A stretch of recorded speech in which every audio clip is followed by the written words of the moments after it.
میرے گھر والے کہنے لگے کھانا چھوڑ دیں پہلے اس کی بات سن لے. میں نے کہا پتر کیا ہوا, کسی نے مارا ہے کسی استاد نے؟ کہنے لگے نہیں حضرت, گھر فون کیا تھا تو میری اماں اور ابا کی لڑائی ہو رہی ہے. بچہ کانپ رہا ہے, ٹانگیں کانپ رہی ہیں.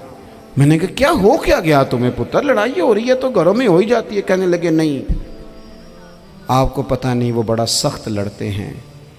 میرے والد جب میری والدہ کو مارنے کے لیے آگے بڑھتے ہیں تو ہم سارے چار پنجوں کے نیچے چھپ جاتے ہیں, ہمیں خوف آتا ہے, وہ منظر خطرناک ہوتا ہے. یہ کون تکلیف دے رہا ہے اپنے بچوں کو؟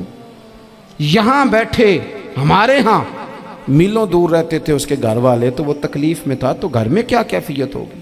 اگر حوصلہ ہو, صبر ہو, قناعت ہو, اللہ کے دیے ہوئے تھوڑے رزق پر ہمیں راضی رہنا آتا ہو, ہمارے گھروں میں سکون آئے, اطمینان آئے, ہم جو زندگی بڑی خوشی خوشی گزار سکتے ہیں.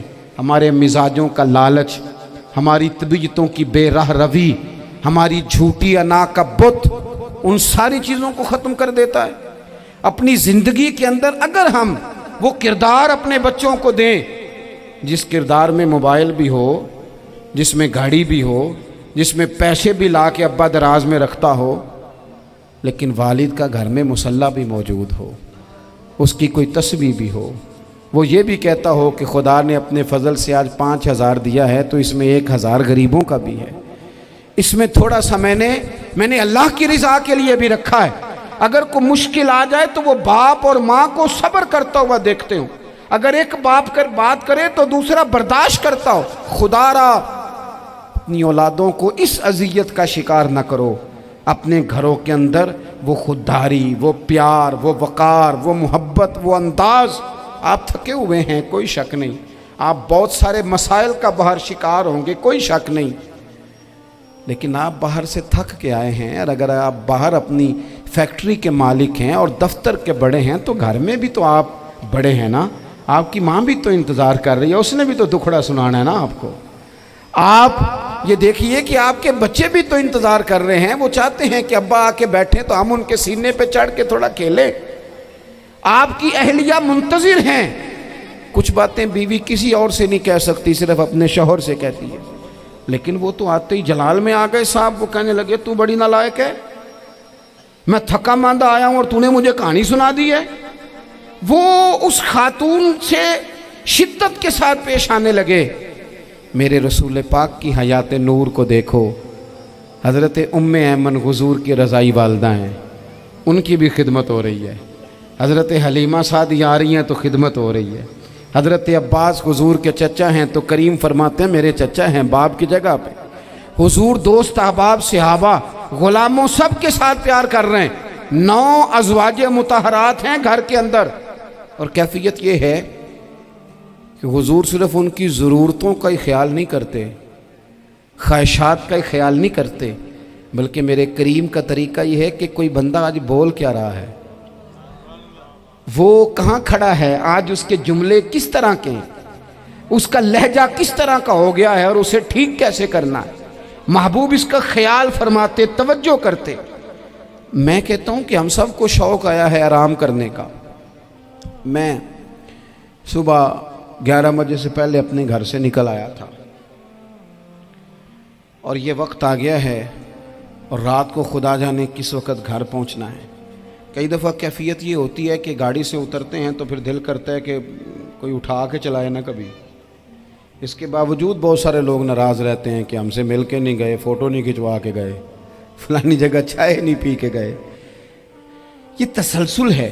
لیکن میں جتنا مرضی تھکا ماندہ گھر جاؤں گا نا, کبھی ایسا نہیں ہوا کہ میں گھر جاؤں تو بڑی ٹینشن میں جاؤں. میری گھر والی ایک دن مجھ سے کہنے لگی آپ نے کبھی نہیں کہا کہ میں تھکا ہوا آیا. بندہ تھک بھی تو جاتا ہی ہے نا, کبھی کہاں کرے نا. میں نے اسے کہا پتہ کیوں نہیں کہتا, اس لیے نہیں کہتا کہ میں نہیں چاہتا کہ میرے بچے یہ کہیں کہ ہم نے دین نہیں پڑھنا, ہمارا باپ تو بڑی مشکل میں ہے. ہم اپنے کام کے بارے میں اپنے گھر میں شکوے کرتے ہیں. آپ کسی بچے سے پوچھ لیں کون سا کام کرنا ہے, کہ اندر جڑا ابا جی کر دے رہے ہیں وہ نہیں کرنا. کیوں کہ ابا جی ہر روز تو کہتے ہیں میں بڑا الجھ گیا ہوں, یہ کام بڑا مشکل ہے. میں چاہتا ہوں کہ میں اپنے بچوں کو یہ بتاؤں کہ پتر میں تو جدھر جاتا ہوں پھول ہی پھول ہیں. میں تو جدھر سے گزرتا ہوں محبت ہی محبت ہے، میں تو جدھر سے دیکھتا ہوں دعائیں ہی ملتی ہیں، تاکہ ان کا شوق پیدا ہو۔ میرے عزیز، آپ تھوڑا سا دل بڑا کریں۔ اگر آپ ایک کی وجہ سے پورا گھر سکون میں آ جاتا ہے تو آپ دل بڑا کیوں نہیں کرتے؟ جگہ ڈھونڈتے ہیں بس مجھے کوئی تنگ نہ کرے، کوئی میری باپ ماں بدولت کو کوئی پریشان نہ کرے۔ بخاری شریف سنیے، حضرت عائشہ صدیقہ رضی اللہ تعالیٰ عنہ بیٹھی ہیں، حضور فرمانے لگے عائشہ آج ایک بات نہ بتاؤں تمہیں؟ یا رسول اللہ بتائیے۔ حضور فرمانے لگے جب تم مجھ سے ناراض ہوتی ہو تب بھی مجھے پتہ چل جاتا ہے، اور جب راضی ہوتی ہو پھر بھی پتہ چل جاتا ہے۔ تو حضرت سیدہ عائشہ صدیقہ بات سن کے بڑی خوش ہوئیں، یا رسول اللہ وہ کیسے؟ حضور فرمانے لگے کبھی کبھی تم قسم اٹھاتی ہو۔ یا رسول اللہ ہاں۔